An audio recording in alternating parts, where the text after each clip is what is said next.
I really selfishly wanted to learn a third language to for my mission.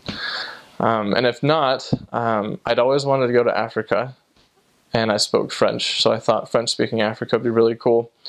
And when I got my mission call, my heart just sank. New Hampshire, Manchester mission. I was like, oh man, that is not at all where I wanted to go. I don't even know what New Hampshire looks like. I'm just ignorant.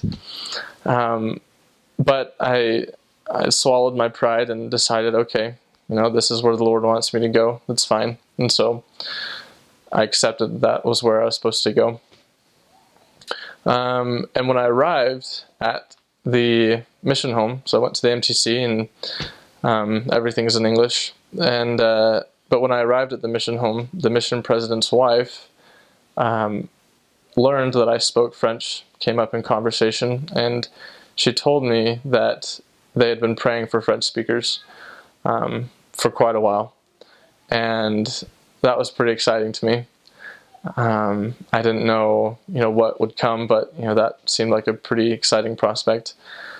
So the next day at our transfer meeting, my first transfer meeting, the mission president reads out all of the information and who you'll be with and where you're serving. And he stopped himself when he got to my name, and he said, I just realized I put the only French speaker where it needed it most.